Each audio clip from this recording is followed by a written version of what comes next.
산상설교 5장, 6장, 7장이 산상설교라 말씀드렸지 않습니까? 이 결론 부분에 이르렀습니다. 이 산상설교의 요점, 이제까지 여러 시간 산상설교 5장, 6장, 7장을 우리가 배웠는데요.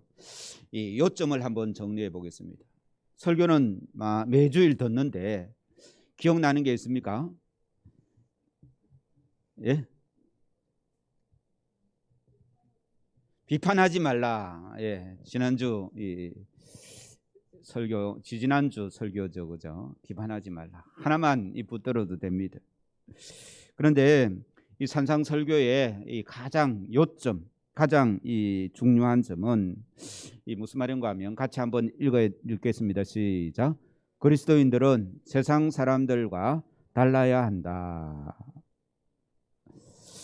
이 세상 사람들과 달라야 되는데 어떻게 달라야 되는지 우리 오늘 이 7장 읽었지 않습니까? 그죠? 그런데 앞으로 몇 장 넘기면 5장 46절에서 48절까지 같이 읽겠습니다. 5장 46절에서 46절, 47절, 5장 46절, 47절 우리 같이 읽겠습니다. 시작. 너희가 너희를 사랑하는 자를 사랑하면 무슨 상이 있으리요? 세리도 이같이 아니하느냐?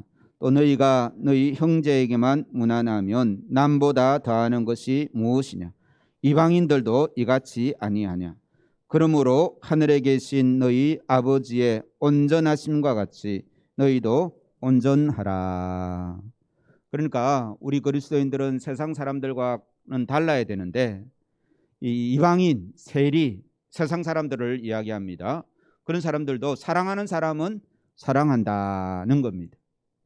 그러면서 기준을 어디에 둡니까?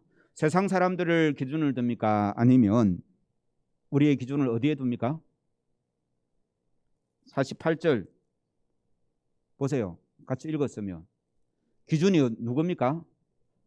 하나님의 온전하심이죠. 그죠? 그래서 우리 그리스도인들은요, 이 삶의 기준이 세상 사람들이 아니라 하나님의 온전하심을 따라서 살아가는 그러한 사람이라는 것입니다. 우리 그리스도인들은요, 이 땅에 이 헌법에 따라 사는 것이 아니라 천국의 대헌장, 하나님의 기준, 하나님의 온전하심을 따라서 살아가는 사람이라는 것입니다. 그러므로 무엇보다 중요한 것은 예수님의 닮은 성품이 필요한 것이죠. 그러므로 이 참된 신앙이란요. 같이 한번 읽겠습니다. 시작. 참된 신앙이란 참된 신앙의 성품에서 나온다. 기적을 한번 경험했다 해서 참된 신앙이 생기는 것이 아니다는 겁니다. 우리 예수 믿는 사람들은 기적을 참 좋아하는데요. 기적 한번 경험했다 해서 이 믿음이 바로 탁 생겨나는 게 아닌 거예요. 참된 신앙이 형성되는 게 아닙니다. 참된 신앙은 뭐라고요? 성품에서 만들어진다는 것입니다. 그러므로 성품의 변화 없이 참된 신앙은 형성되지 못한다는 겁니다. 예수님을 만난 사람들은 예수님의 그 거룩한 빛에 하나님의 영광의 빛에 비침을 받은 사람들은 우리의 성품이 변할 수밖에 없더라는 말씀이죠. 그래서 5장에는요, 팔복을 주님께서 가르쳐 주시고 율법의 참된 정신을 말씀해 주십니다. 그 다음에 6장에서는요, 엄밀한 구제와 기도, 금식, 재물을 하늘에 쌓아두는 것과 염려하지 않는 삶을 가르쳐 주셨습니다.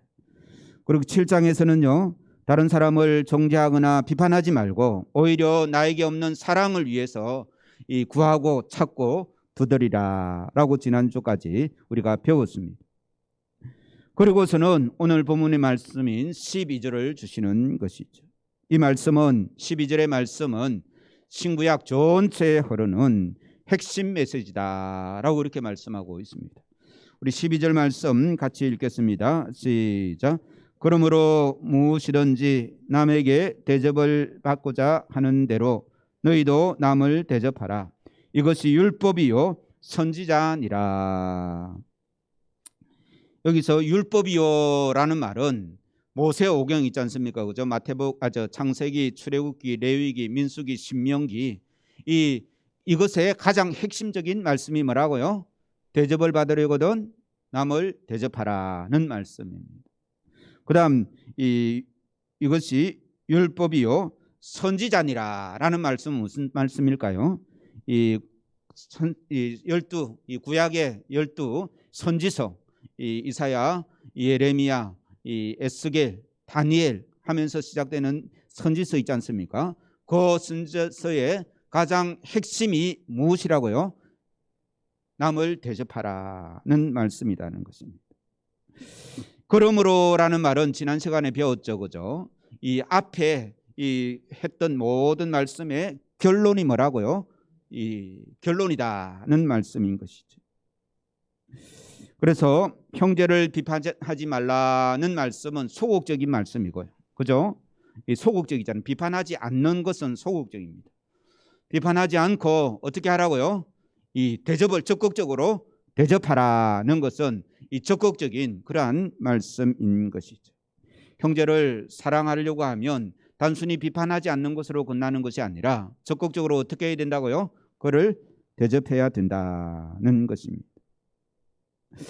그래서 오늘 본 말씀 한 절의 말씀인데 이 말씀은 우리 기독교에서 황금률이다라고 그렇게 말합니다. 황금률이다라는 말은 무슨 뜻일까요? 황금처럼 귀하다는 말입니다. 모든 보석 중에 이 금이 최고로 치지 않습니까? 그죠? 그것처럼 이 귀하고 귀한 말씀이 바로 황금률인데 그 황금률이 뭐라고요? 남을 어떻게 하라고요? 대접하는 것. 이 대접을 받고자 하는 대로 너희도 남을 대접하라는 말씀이 황금률이라는 말씀입니다. 그래서 이 말씀에 숨어져 있는 이 예수님께서 우리에게 가르치시는 말씀들을 우리가 몇 가지 찾아봐야 되는데요. 같이 한번 읽겠습니다. 시작. 우리의 이웃은 대접해야 될 대상이다는 것입니다. 내가 대접받고 싶어하는 마음이 우리에게는 있습니다. 그러나 예수님께서는요, 이웃은 어떤 대상이라고요? 대접해야 될 대상이다라고 이렇게 말씀하고 있습니다. 이 말씀 속에 있는 중요한 뜻은 참된 신앙이란 이 비판과 정죄의 대상으로 보지 않고 사랑과 섬김의 대상으로 봐야 된다는 말씀입니다. 그래서 여기서 이웃이란 누굽니까? 나 말고 내 가까이 있는 사람들입니다. 남편도 될 수도 있고 아내도 될 수도 있고 또 가까운 사람도 먼 사람도 나와 별 상관없는 사람 아니면 날마다 만나는 그러한 사람입니다. 여하튼 만나는 사람은 무조건 어떤 사람이라고요? 섬김의 대상이다라는 것입니다. 우리 옆 사람 한번 보시기 바랍니다. 보세요. 이 사람이 나에게 무엇을 해줄까 생각하는 것이 아니라 어떻게 해요? 내가 무엇을 해줄까? 이제 그런 섬김의 대상이다는 것이죠. 따라서 한번 해보시기 바랍니다. 우리는 사랑으로 만나기 위해 이 자리에 있습니다. 우리는 서로 대접하기 위해 존재합니다. 네. 그래서 참된 신앙이란 내가 신앙이 있는지 없는지를 알려고 하면 이웃을 어떻게 본다고요? 예, 사랑과 섬김의 대상으로 보는 겁니다. 저 사람이 왜 나한테 잘해주지 않지? 그런 것이 아니라 이 사랑과 섬김의 대상으로 우리가 바라볼 수 있는 그런 이 은혜의 눈, 이것이 바로 참된 신앙인이 가져야 되는 눈이다는 것입니다. 예수님은요, 어린아이들도 안아주시면서 사랑하셨습니다. 창녀나 세리나 죄인을 구별하지 않고 극진하게 대접하셨습니다. 그래서 예수님은 사람에 대한 가장 기본적인 태도가 바로 사랑입니다.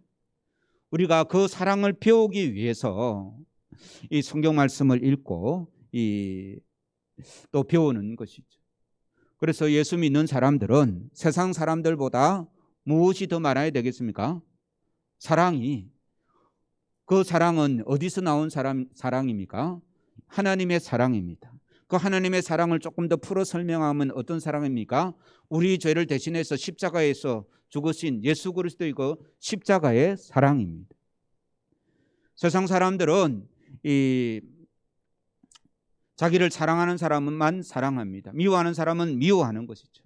그러나 예수님의 십자가의 사랑은 죽을 수밖에 없었던 죄인된 우리를 위해서 대신해서 죽은 그 사랑입니다. 그 사랑으로 우리도 그 사랑을 받았으니 그 사랑으로 살아가는 것이 우리 그리스도인의 삶이라는 것입니다.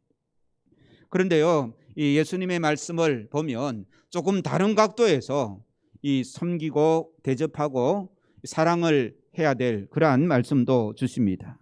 마태복음 18장 10절입니다. 같이 읽겠습니다. 시작. 삼가 이 작은 자 중에 하나도 업신여기지 말라. 너에게 말하노니 그들의 천사들이 하늘에서 하늘에 계신 내 아버지의 얼굴을 항상 배움느니라. 무슨 말입니까? 삼가 이 작은 자 중에 하나도라는 것은요, 우리가 귀히 여기는 사람이 아닙니다. 그냥 하찮게 여기는 그런 사람, 보통 사람들이 생각할 때에 별 볼 일 없는 그런 사람들, 그런 사람일지라도 어떻게 하라고요? 업신여기지 말고 잘 대접해야 된다는 것입니다. 왜냐하면 왜 그렇습니까? 그들에게 각각 천사가 있는데 그 천사들이 하늘에서 하늘에 계신 하나님 아버지께 얼굴을 항상 뵙는다. 얼굴을 항상 뵙는다는 말은 무슨 뜻일까요? 예? 다 일러준단 말입니다. 아시겠습니까? 그래서 내보다 연약하고 힘없는 사람들을 함부로 대하지 마시기 바랍니다. 사랑으로 섬겨야 됩니다. 그럴 때에 우리가 함부로 대하면요, 업신여기는 게 함부로 대하는 거지 않습니까? 그죠? 함부로 대하면 그 천사가 하나님께 다 일러바칩니다. 몇 시에 어디에서 어떤 집사가 이 사람을 함부로 대했습니다. 그런데요, 그 연약한 자, 작은 자를 섬기고 사랑하면 그 천사가 어떻게 하나님께 보고하겠습니까? 예? 언제 어디서 어떤 집사님이, 어떤 권사님이 이 작은 연약한 자를 사랑하고 섬기고 참 귀하게 여겼습니다 라고 이렇게 그 사람의 천사가 하나님께 보고하더라는 말씀입니다. 이 말씀을 누가 하셨겠습니까? 베드로가 했겠습니까? 아니면 다른 제자가 했겠습니까? 예수님이 했겠습니까? 예수님이 하신 말씀입니다. 그러므로 우리는 사랑으로 대해야 된다라는 그런 방법으로 오늘 본 말씀을 이해할 수도 있지만, 반대로요, 그렇지 않으면 천사, 그 사람의 천사들이, 내가 업신여기고 내가 비판하고 내가 함부로 했던 그 사람의 천사들이 하나님께 일러 바친다는 말씀입니다. 따라서 한번 해보시기 바랍니다. 저 사람 뒤에는 천사가 있다. 네. 내가 만난 사람 뒤에는 누가 있다고요? 천사가 있다. 그 천사가 어떻게 한다고요? 하나님께 다 일러 바친다는 거예요.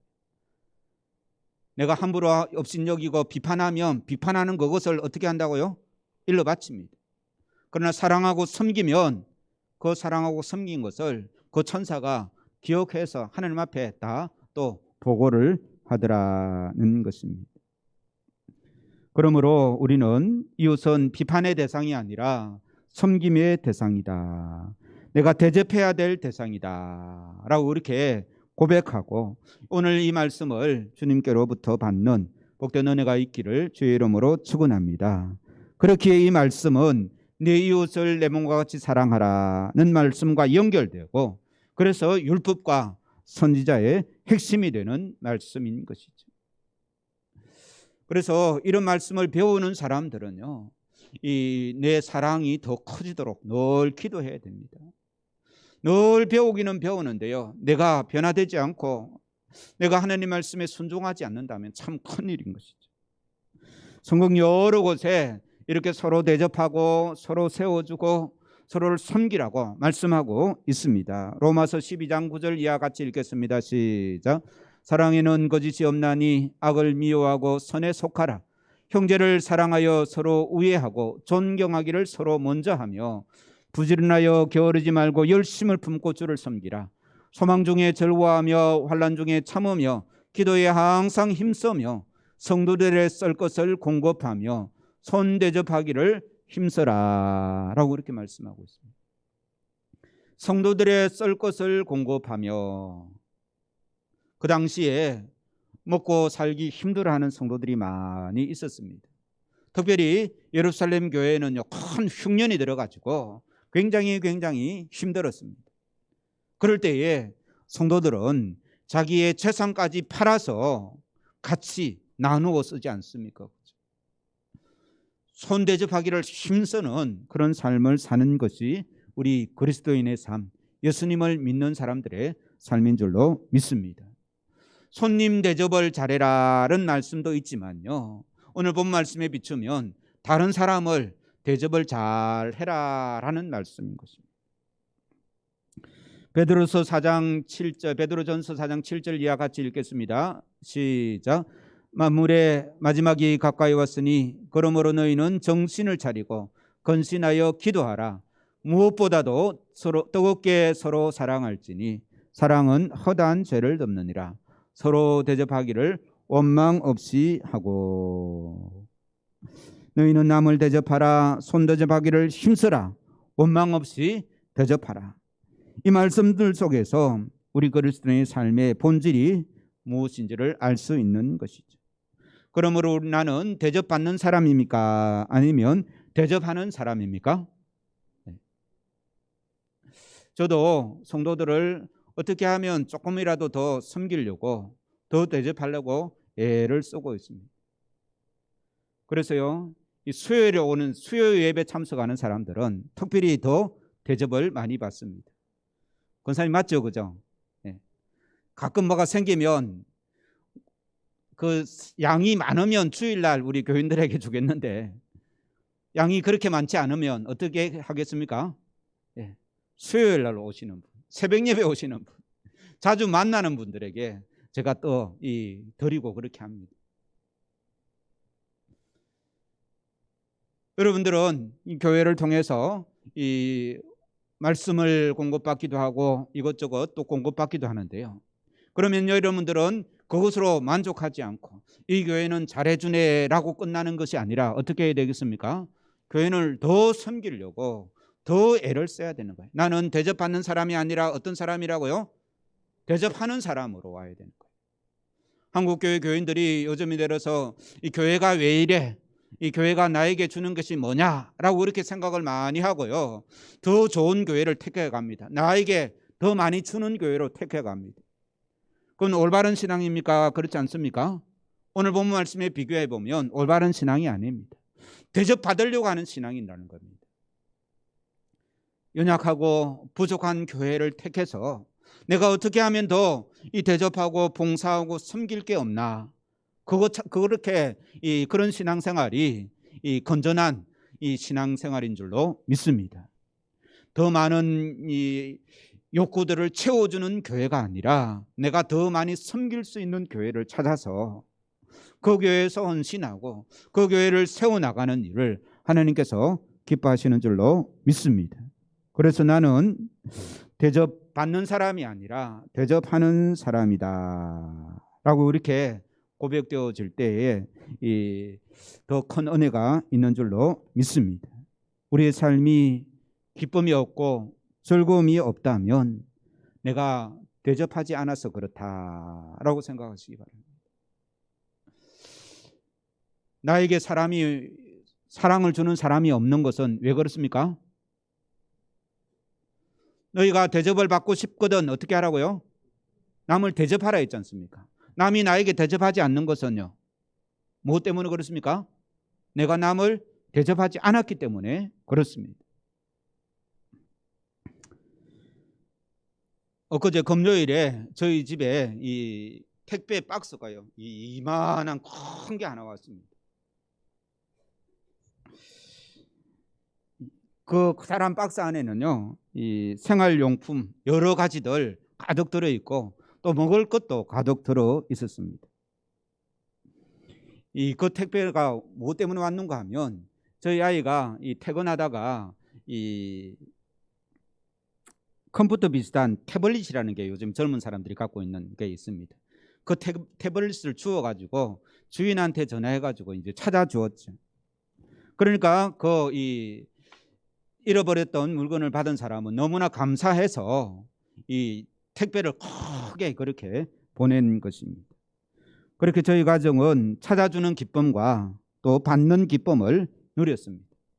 뿐만 아니라 잃어버렸던 그 사람이 한 1년 동안 이 교회를 쉬는 사람인 거예요. 그래서 저희 교회에서 만나가지고 줬거든요. 그러니까 이 태블릿을 잃어버린 하나님의 뜻이 있는 줄 알고 신앙생활 열심히 하겠다면서 그렇게 했던 것이죠. 그래서 물건을 하나 찾아주는 그것으로 인해서 저희들은 더 많은 은혜를 받고 또 이제 이 한 영혼까지도 이 하나님의 부르심을 듣는 그런 좋은 이 경험을 가졌던 것입니다. 이렇게 나누어 줄 때에 이 천국의 기쁨을 누릴 수가 있다는 것입니다. 한번 같이 읽겠습니다. 시작. 대접하고 섬길 때 천국의 기쁨을 누릴 수가 있다. 나에게 기쁨이 없고 즐거움이 없는 사람은 섬기지 못해서 그렇습니다. 나누어 주지 못해서 그렇습니다. 다른 사람을 잘 대접해 주지 않기 때문에 내가 대접을 받지 못하고요, 외롭고 이 힘든 그런 하루를 보낼 수밖에 없는 것이죠. 우리가 예수님을 찬송하고 하나님께 영광을 돌리지 않습니까? 그죠? 왜 그렇습니까? 하나님은 우리를 잘 대접해 줬기 때문에 그렇습니다. 어떻게 대접했습니까? 자기 아들 독생자 예수 그리스도를 우리를 대신해서 십자가에 못 박히면서 우리를 하나님의 자녀로 그렇게 대접을 해 주었다는 것입니다. 그래서 모든 그 대접을 받은 예수 그리스도를 믿는 믿음의 성도들은 하나님께 영광과 찬송과 경배를 올리지 않습니까? 그러므로 우리는 내가 섬기며 베풀며 대접하는 이러한 것들을 통해서 더 큰 기쁨과 이 복을 누릴 수가 있음을 우리가 깨달아야 될 줄도 믿습니다. 첫 번째 메시지가 뭐라고요? 다른 사람은 섬겨야 될 대상이다. 믿음의 대상이 절대 아닙니다. 그 사람이 나를 어떻게 이렇게 해 내가 믿었는데, 그러다가는 이 상처를 받을 수밖에 없고요. 내가 섬겨야 할 대상이구나 라고 이렇게 서로 바라볼 수 있는 그런 은혜가 있기를 주의 이름으로 축원합니다. 두 번째로 오늘 본 말씀 12절 말씀이 주시는 말씀은요, 같이 한번 읽겠습니다. 시작. 우리는 채권자가 아니라 채무자다. 사람들은 언제나 자기 중심적인 생각을 합니다. 즉 나는 채무자, 빚진 자가 아니라 채권자다라고 이렇게 생각하기가 쉽습니다. 그래서 언제나 당당하고 교만하고 지배자의 입장을 취하게 되는 것이죠. 반대로 채무자는요, 고개를 들 수 없는 죄인이고 기가 꺾여 잡니다. 이 채무자의 입장에 서면요, 남을 섬길 수가 없어요. 그러나 채권자의 입장에 서면 남을 섬길 수가 없습니다. 그러나 나는 빚진 자다라고 그렇게 생각하는 사람은 늘 낮아지고 섬길 수밖에 없는 것이죠. 로마서 1장 14절 같이 읽습니다. 시작. 헬라인이나 야만인이나 지혜 있는 자나 어리석은 자에게 다 내가 빚진 자라. 사도 바울이 한 고백이거든요. 자기는 뭐라고요? 빚진 자다라는 거예요. 누구한테 빚진 자라고 말합니까? 하나님한테 빚진 자가 아니고, 그죠? 누구한테 빚진 자라고요? 헬라인, 야만인, 지혜 있는 자나 어리석은 자, 모든 사람을 다 말합니다. 그 사람에게 어떻다고요? 빚진 자다라고 그렇게 말합니다. 이상하지 않습니까? 빚을 짓다면 하나님께 빚을 져야지 그죠? 하나님이 나의 죄를 사해 주셨고 나를 구원해 주셨기에 빛을 졌다면 하나님께 빚진 자인데, 사도 바울은 하나님께 빚진 자라고 말하지 않습니다. 이방인들, 헬라인, 야만인, 하나님을 믿지 않는 그런 사람에게 내가 빚진 자다라고 이렇게 말합니다. 이 말씀을 오늘 우리에게 적용하면 우리는 서로 사랑의 빚진 자인 줄로 믿습니다. 하나님께 빚진 자가 아니라 옆에 있는 사람에게 내가 사랑의 빚을 갚아야 되는 사람이라는 거. 한번 보시기 바랍니다. 옆에 사람이 나한테 내가 옆에 사람한테 빚을 졌습니까? 안 졌습니까? 돈으로 빚을 졌습니까? 안 졌죠, 그죠? 사랑의 빚을 졌습니까? 옆에 사람이 나를 많이 사랑해 줬고 나는 별로 사랑하지 못한 사람입니까? 그렇지 않습니다. 어느 정도 적당하게, 그죠? 적당한 이 관계 속에 있습니다. 우리 교회 교인들.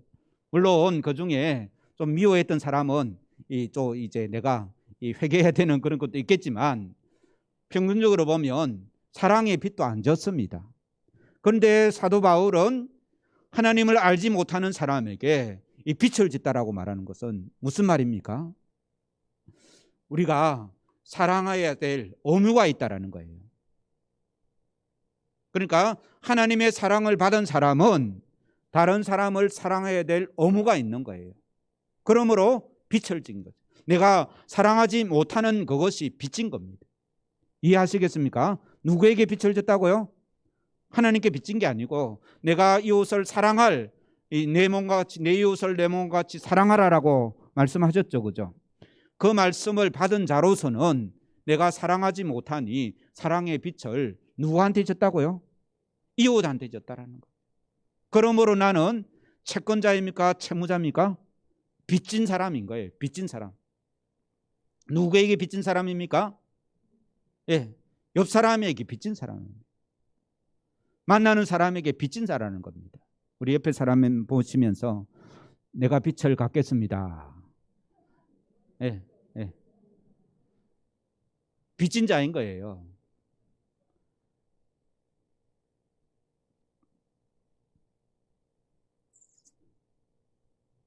그런 자세로 살아갈 때에 남을 대접하기가 쉽다는 것입니다. 니하고 나하고 무슨 상관이야? 네가 그런 말을 해서 내가 기분이 나쁘니까 너는 내가 싫어. 그렇게 생각하는 건 세상 사람들이 생각하는 거고요. 그 사람이 어떻든 간에 내 이웃을 내 몸과 같이 사랑하라. 원수를 사랑하라. 예수님께서 말씀하셨으니 사랑하지 못하는 것이 빚진 자란 거예요. 그 사실을 깨닫는 귀한 은혜가 있기를 주의 이름으로 축원합니다. 결국 대접을 받으려면 남을 대접하라 라는 말씀이 핵심 말씀이지 않습니까? 그죠? 내가 하는 대로 대접을 받는다는 말씀입니다. 이 유명한 예화가 하나 있는데요. 아시는 분은 알 겁니다. 조선 말기에 박상길이라는 천민, 이 상놈이 이 식육점, 푸주간이라 그러죠, 그죠? 푸주간을 하고 있었습니다. 그를 잘 아는 양반 두 사람이 그 푸주간에 들어가서 이제 고기를 사는 거예요. 약간 먼저 온 사람이 이제 그 박상길이라는 그 천민에게 고기를 주문을 합니다. 야, 상길아, 고기 한 것만 다오라고 이렇게 주문을 했습니다. 그러니 그 사람은 양반이 이제 고기를 달라 하니까 이 한 근을 잘라서 줍니다. 함께 온 다른 양반도 고기를 주문을 합니다. 그런데 이 양반은요, 상대가 천민이라도 나이가 좀 많으니 함부로 말할 수가 없어서 박서방 나도 고기 한 것만 주시게라고 이렇게 말을 했었습니다. 그러니까 또 고기 한 근을 잘라주는데요. 앞에 사람 이제 이 상길아 고기 한 것만 다오라고 말했던 그 양반에게 주는 것보다 2배로 많이 주는 거예요. 그러니까 앞에 이 먼저 산 사람이 비교해보니 너무 차이가 나거든요. 그러니까 화를 내면서 왜 똑같이 한 근을 주문을 했는데 나는 작게 주고 이 양반은 많이 주냐면서 따졌습니다. 그럴 때 이 박상길이라는 사람이 뭐라고 대답했는가 하면 손님 고기는 상길이가 잘랐고 이 어른고기는 박스방이 잘라서 그렇습니다 라고 말했다는 거예요. 그러니까 어떻게 해요? 이 쌍놈 대접을 하니까, 그죠? 그렇게 대접을 한 거고, 자기를 귀하게 아름답게 대접한 그 양반에게는 더 좋은 것으로 갚았다라는 말씀입니다. 내가 대접을 잘해야 대접을 받는다는 말씀이죠. 그래서 우리는 이 말씀을요, 여러 곳에 적용할 수 있습니다. 하나님께 대접을 잘 받으려고 하면 어떻게 해야 되겠습니까? 하나님을 잘 대접해야 됩니다. 우리가 하나님께 기도하지 않습니까? 이것도 달라 하고 저것도 달라 하고, 우리가 필요할 때마다 하나님께 나와서 간구합니다. 그런데요, 그 하나님께 잘 이 대접을 받고 싶으면 어떻게 해야 되겠습니까? 기도하기 전에, 그죠? 하나님을 잘 대접을 해야 되는 거예요. 저희 교회 권사님 중에 한 분은 헌금할 돈이 생기면 하루라도 빨리 하나님께 바치고 싶어서 주중에 저에게 가져옵니다. 화요일 날도 가져오시는 때도 있고요, 수요일 날도 수요 예배 때 바칠 때도 있고요, 어떤 날에는 새벽 예배 때, 금요일 새벽 예배 때, 주일 날 와서 해도 되는데 왜 그렇게 일찍 바치겠습니까? 하루라도 하나님께 빨리 바치고 싶은 그런 열정이 있는 것이죠. 하나님을 잘 대접하는 그러한 마음인 줄로 믿습니다. 그래서 우리는 하나님을 잘 대접하시기 바랍니다. 예배로 대접할 수 있습니다. 헌금도 하나님을 대접하는 것입니다. 연약한 자를 섬기고 사랑하는 것도 하나님을 대접하는 것입니다. 내가 대접받고 싶은 사람에게 잘 대접할 수 있는 그런 은혜의 사람이 되기를 주의 이름으로 축원합니다. 교회 생활이 재밌으려고 하면 어떻게 해야 되겠습니까? 예? 나는 가만히 있는데 다른 사람들이 알아서 막 잘해줍니까? 그렇지 않죠, 그죠? 교회 생활이 재밌으려고 하면 다른 교우들한테 내가 대접을 잘 해야 됩니다. 우리 봉우정왕교회는 서로 대접을 잘 해서 서로 대접하고 또 대접받고 대접하고 대접하고, 그런 이 대접하는 교회가 되기를 주의 이름으로 축원합니다.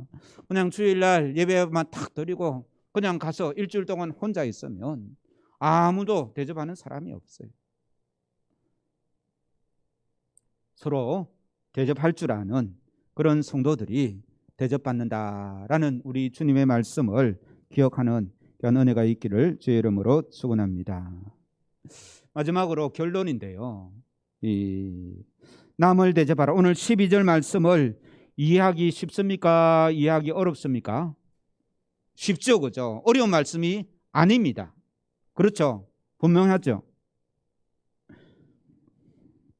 그러나 순종하기는 쉬울까요? 쉽지 않을까요? 쉽습니까? 어렵습니까? 예, 굉장히 쉽고 단순한 말씀인데 순종하기는 굉장히 어렵습니다. 오늘 우리가 이 말씀을 받았으니까 비판하지 말고 대접하라라는 말씀을 받았으니까 이 말씀대로 살아야 되는데 쉬운 일이 아니다는 말씀입니다. 그래서 왜 쉬운 일이 아닌지를 우리가 밝히 알면 어떻게 순종해야 될지를 알 수 있습니다. 첫 번째, 우리의 죄악된 본성 때문에 그 말씀이 무슨 말씀인지 알고 들었지만 순종하기는 참으로 쉽지 않다는 것입니다. 내 안에 있는 세상의 욕심과 욕망이 너무 커서 주님의 말씀이 내 안에 들어올 자리가 없다라는 거예요. 듣기는 들었지만 그 말씀에 순종할 힘이 나에게 없다라는 거예요. 왜냐하면 인간은 굉장히 자기중심적이기 때문에 그렇습니다. 우리 디모데후서 3장 2절 말씀 같이 읽겠습니다. 시작. 사람들이 자기를 사랑하며 돈을 사랑하며 자랑하며 교만하며 비방하며 부모를 거역하며 감사하지 아니하며 거룩하지 아니하며 무정하며 원통함을 풀지 아니하며 모함하며 절제하지 못하며 사나우며 선한 것을 좋아하지 아니하며 배신하며 조급하며 자만하며 쾌락을 사랑하기를 하나님 사랑하는 것보다 더하며. 말세 때에 사람들이 점점 이렇게 되어 간다는 말씀입니다. 모든 일들을 자기 만족, 자기 방어, 자기 관심으로 이끌어가는 것이죠. 그래서 대접받기를 원하지 내가 대접하기를 원하지 않는 것이 이 기본적인 이 타락한 죄의 습성이라는 것입니다. 그러므로 우리 안에 죄가 힘을 쓰지 못하고 성령께서 힘쓰도록 우리가 늘 성령님이 주장하도록 애쓰고 기도하고 우리의 마음을 우리의 생각을 누구에게 맡겨놔야 됩니까? 성령님께 맡기는 복된 은혜가 있기를 주의 이름으로 축원합니다. 그렇지 못하면 하나님 말씀을 받았지만 순종하지 못한다는 것입니다. 미운 사람을 탁 만났습니다. 만났을 때에 미운 감정이 먼저 탁 나타나는 것은 내 안에 누가 이 힘이 있습니까? 아직 변화되지 못한 내 나쁜 그런 성품이 나를 주관하고 있는 거예요. 그러나 섭섭했던 사람, 미워했던 사람을 만날 때에 참 마음이 너그러워져서 참 저 사람도 어쩔 수 없었겠지. 그런 이 불쌍한 마음이 드는 것은 누가 주시는 마음입니까? 성령께서 주시는 마음인 거예요. 그래서 우리는 늘 하나님의 말씀을 들을 때에 그 말씀에 순종할 수 있는 힘을 달라고 늘 기도하고 내 마음을 누가 주관하도록? 성령께서 주관하도록 우리의 마음을 주님께 맡겨야 될 줄로 믿습니다. 그렇지 않으면 이 하나님의 말씀에 순종하기가 쉽지 않더라는 말씀입니다. 첫 번째는 무엇 때문에 하나님의 그 쉬운 말씀을 순종하지 못한다고요? 내 안에 있는 변화되지 못한 성품, 죄악된 성품이 있어서 그렇다는 것입니다. 두 번째로는요. 두 번째, 이 말씀이 굉장히 쉬운데 이 말씀대로 살아가지 못하는 것은요. 이 첫 번째는 죄악된 본성 때문에 그렇고 두 번째는 뭘까요? 한번 생각해 보세요. 따라서 하시기 바랍니다. 말씀을 무시하기 때문에. 아무도 무시 안 한다고 생각하는데 하나님 말씀 오늘 너희는 남을 대접하라, 대접받고 싶은 대로 대접하라 라고 그렇게 말씀드렸죠. 그렇죠? 그런데 이 말씀을 받았는데 이 말씀을 무시할까요? 무시 안 할까요? 대답이 없습니까? 만약에 말입니다. 대통령이 여러분에게 개인적으로 뭔 한마디 딱 말을 했습니다. 그러면 일주일 동안 그 말이 나의 마음과 생각 속에 떠날까요? 떠나지 않을까요? 안 떠나겠죠. 그죠? 그런데 대통령보다 훨씬 크신 하나님이 우리에게 주신 말씀인데요. 우리는 자주 그 말씀을 무시합니다. 이 설교 말씀을 듣고도 내려가가지고 계단 내려가서 김밥 하나 딱 받으면 오늘 설교가 뭐였지? 잊어버린 사람이 있을까요? 없을까요? 있습니다. 하물며 일주일 동안 살아갈 동안에 하나님이 하신 그 말씀, 예수 그리스도께서 너희는 대접을 받고자 하는 대로 남을 대접하라 라고 말씀하셨는데 그 말씀을 잊어버리기가 참으로 쉽습니다. 제가 성서신학교에 강의를 하는데요, 월요일 저녁에 주로 강의를 해요. 그래 가서 이 학생들 출석을 부리고 제일 먼저 하는 게 뭔지 압니까? 어제 목사님 설교 말씀, 들었던 설교 말씀 이야기해라 하면 처음 그렇게 말하면 대답하는 사람이 몇 명 없어요. 지금은 매주 제가 갈 때마다 그걸 물으니까 이제 준비를 해오는 거예요. 그러니까 대답을 하지 처음 물었을 때는 제대로 대답하는 사람 몇 명 없었습니다. 성서신학교 오시는 분들은요, 성경 말씀에 굉장히 열정이 있는 사람입니다. 그러니까 일주일에 3번씩 저녁마다 와서 성경을 배우려고 그 자리에 앉아 있는 거예요. 그런 사람임에도 불구하고 어제 목사님이 자기 교회 목사님이 하셨던 설교 말씀을 제대로 기억을 못 하고 있으니 그런 그것이 평균이라 치면 우리가 하나님 말씀을 받지만 무시합니까? 무시하지 않습니까? 무시.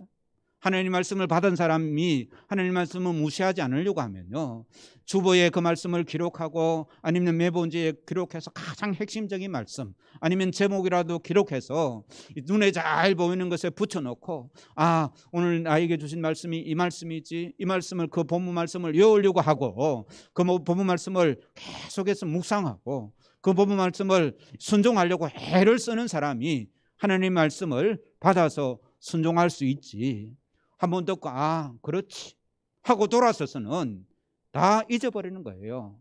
그것이 하나님 말씀을 무시하는 겁니다. 그렇지 않습니까? 하늘의 하나님께서 우리에게 주신 말씀을 무시하지 않고 그 말씀을 받고 그 말씀을 기억하고 그 말씀대로 살려고 애를 쓰는 복된 우리 범어중앙교회 성도들 되기를 주의 이름으로 축원합니다. 그것이 하나님의 말씀을 주신 그 하나님께 우리가 대접하는 거예요. 그 말씀을 들어도 금방 잊어버리면 말씀을 주신 하나님을 무시하는 게 되지 않습니까? 그렇죠? 그러므로 하나님의 말씀을 들은 자가 그 말씀의 열매를 맺고 하나님의 풍성한 이 말씀대로 살면 복이 있다고 했는데, 그 복으로 우리가 대접을 받으려고 하면 그 말씀을 어떻게 해야 된다고요? 순종해야 됩니다. 귀히 여기고 이 한 주간 동안 내가 이 말씀을 가지고 살아야지, 이 말씀으로 내가 승리해야지, 하나님께서 이 말씀을 주셨는데 내가 이 말씀대로 살면 순종하는 자에게 복을 주신다고 했는데, 그런 마음으로 말씀을 받고 그 말씀을 간직하고 그 말씀에 순종하는 삶을 살아보시기 바랍니다.